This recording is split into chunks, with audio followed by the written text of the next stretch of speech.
depois de vai, não vai, a música não é, e finalmente ter o seu CD, como é que veio a inspiração, como é que foi isso? E a sensação, né? Eu não cantava nada, e hoje eu tô aqui com um CD meu, como é que foi isso? Assim, é incrível, é sobrenatural, é como um sonho.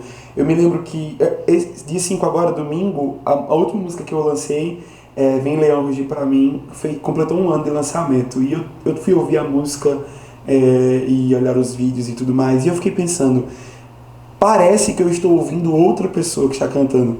Às vezes a ficha precisa cair de que não, sou eu que estou fazendo isso, foi a mim que o Senhor confiou isso, porque às vezes parece ser muito um sonho, uma coisa meio utópica, sabe? Mas eu me lembro que todas as vezes que Deus falava comigo, era me encorajando. Eu sei que muitas pessoas vão ouvir isso aqui, sim, precisando de uma palavra de incentivo.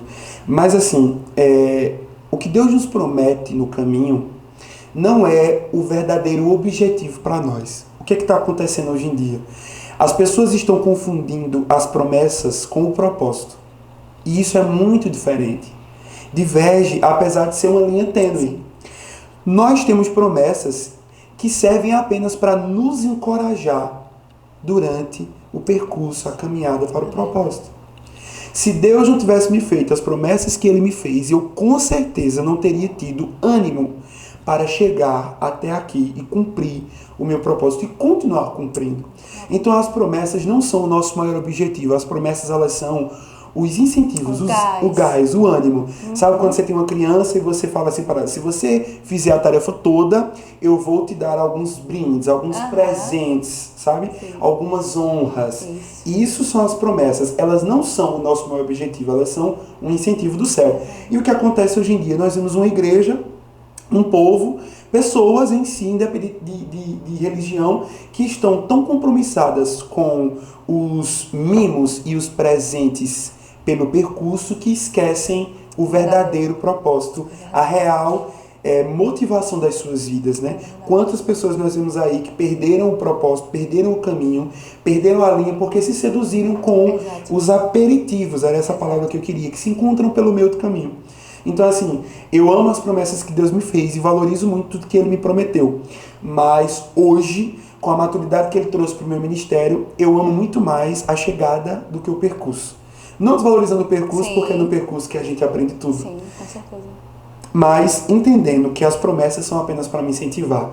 E aí Deus me fez promessas. Ele me dizia assim, eu me lembro que uma vez Ele falou para mim assim, você pode se preparar para colecionar cadernos e mais cadernos de músicas que eu vou lhe dar.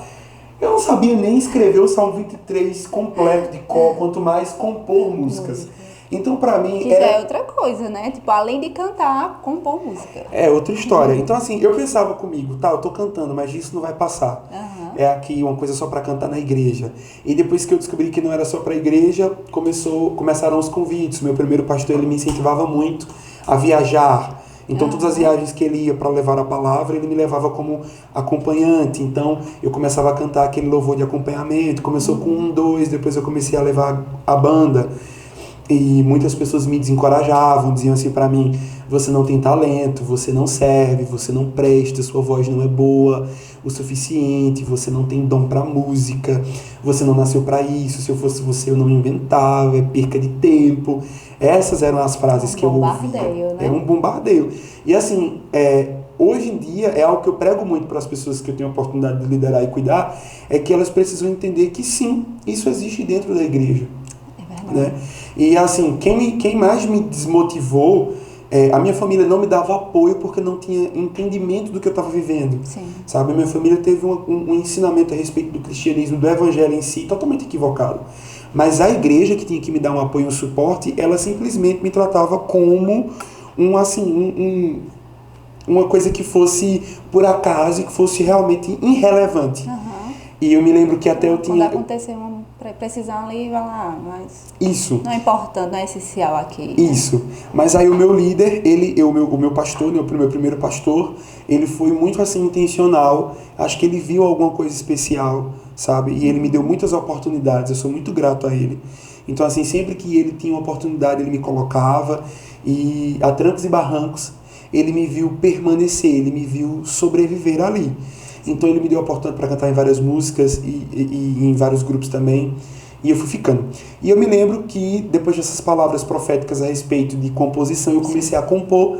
E aí, como todo sonhador inocente, eu comecei a mostrar as minhas músicas para as pessoas. E aí, nossa, foi uma experiência muito difícil. Porque eu me lembro que a primeira música que eu fiz num culto de ação de graças, no aniversário de uma irmã em Cristo. E, por incrível que pareça, essa irmã completava ano que ela ainda é viva, ela não morreu. Ela completa ano no mesmo dia que eu. E aí eu não tive festa, não tive nada disso.